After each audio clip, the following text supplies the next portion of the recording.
मुंबईकरांची घरी जाण्याची घाई, बसची लाईन, सामान्यांची गर्दी आणि क्षणात उठलेल्या किंकाळ्या।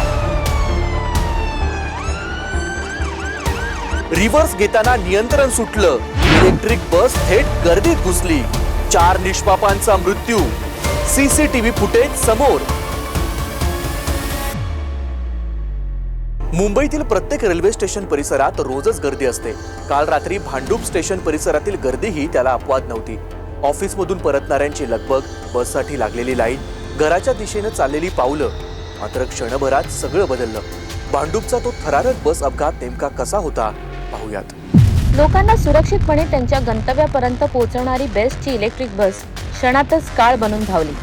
सोमवारी रात्री साधारण 10च्या सुमारास भांडूप पश्चिम स्टेशन रोडवरील वर्दळीच्या ठिकाणी बेस्टची ही इलेक्ट्रिक बस रिव्हर्स घेत असतानाच चालकाचं अचानक नियंत्रण सुटलं आणि पुढच्या क्षणी बस थेट गर्दीत घुसली।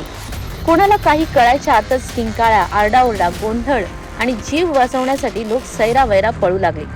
काही जण पळण्यात यशस्वी झाले, पण दुर्दैवाने अनेक जण बसच्या चाकाखाली सापडले।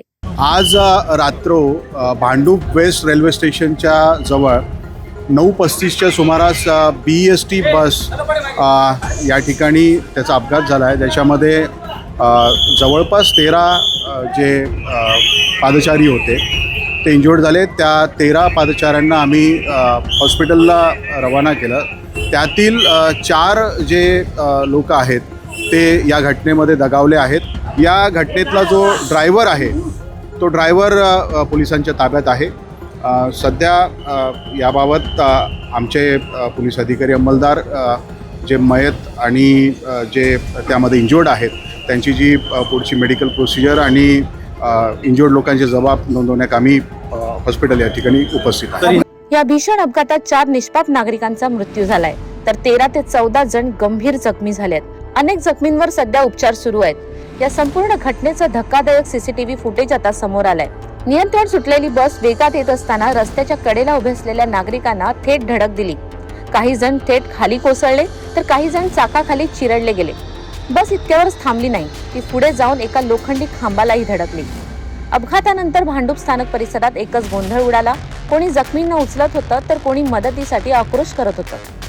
दरम्यान बस चालकाला पोलिसांनी ताब्यात घेतलं असून त्याची सखोल चौकशी सुरू आहे। चालक अनुभवी होता की नौका? बसमध्ये काही तांत्रिक बिघाड होता की चालकाने मद्यप्राशन केलं होतं? या सगळ्या प्रश्नांची उत्तर शोधण्याचा आता पोलीस प्रयत्न करत आहेत। या दुर्घटनेनंतर मुख्यमंत्री फडणवीसांनी मृतांच्या वारसांना प्रत्येकी 5 लाख रुपयांची आर्थिक मदत जाहीर केली आहे। मात्र प्रश्न एकच आहे, मुंबईत असे अपघात थांबणार कधी? निष्पाप नागरिकांचे जीव जाण्याची किंमत नेमकी कोण भरणार?